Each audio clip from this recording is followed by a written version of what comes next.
Please be seated.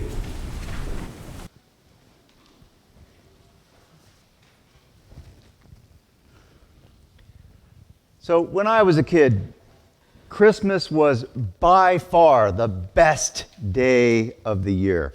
Nothing compared. Christmas was the most important holiday of the year. We decorated our house with a tree and lights. There were cookies and candies and visits to grandparents. Even when we moved to Peru, in the southern hemisphere, where Christmas takes place in the summertime, we continued to decorate with stockings that looked like they came from the coldest place on earth. So it was confusing to me the first time someone told me that Easter was the most important holiday of the Christian faith. I mean, Easter baskets full of chocolates and jelly beans are okay. They're cool, but they just don't compare with presents under the tree. And the Easter Bunny has nothing on Santa Claus. But seriously, for the first 10 or 12 centuries of Christianity, the principal feast was Easter and the celebration of the resurrection of Christ. Over time, the observance of Easter was expanded with Holy Week, beginning with Palm Sunday and continuing with Maundy Thursday and Good Friday and Holy Saturday. And they added Lent to the whole thing so we could spend all of that time preparing for Easter. Easter is still a big deal, but Christmas has grown in our worship and in our celebration to be a different big deal. Now, interestingly, St. Francis of Assisi was one of the people who started promoting Christmas.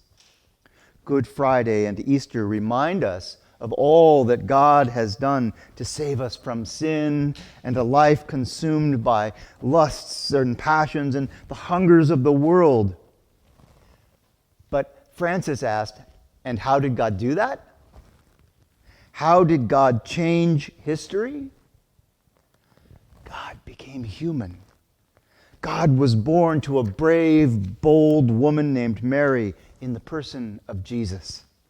God experienced life as a human being with all the struggles and joys, all the grief and love, all the temptations and satisfactions. This incarnation is the natural outcome of creation. God created day and night and saw that it was good. God created the heavens and the earth, the dry land and the seas, and saw that it was good.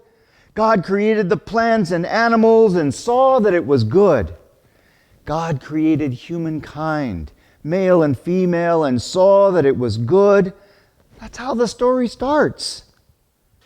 Now, much later, after a lot of struggle and confusion and hurtful actions, after people had done a lot to mess up the world and their relationship with God, God became human to save us.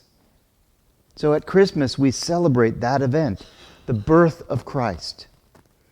But that's not all. We are also celebrating that God infused God's Spirit into creation, and God stamped God's own image onto us, and then God became one of us. Here's the thing. God became one of us so that we would learn to see the sacred in each other. God became one of us to reveal the image of God in human form. Incarnation is God's plan to save us. God's plan is being implemented through birth, through life that is sacred, through revealing God in the face of each person and each creature and all of creation. And it's a good plan, this incarnation. It's a good plan, but we have to get involved. We have to work along with God. We have to make room for God in our hearts and teach ourselves and our children to expect to see Christ in others, even if those even in those whom we fear or despise or judge or think that there must be something wrong with them, even in those we call other or enemies. We are used to seeing the world around us as a material reality, and we are used to seeing strangers, to seeing other people as that, just that other. But we are not used to seeing the light of Christ shining through them.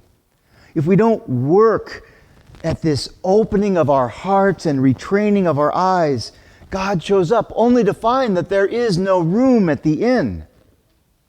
So here's the good news of Christmas.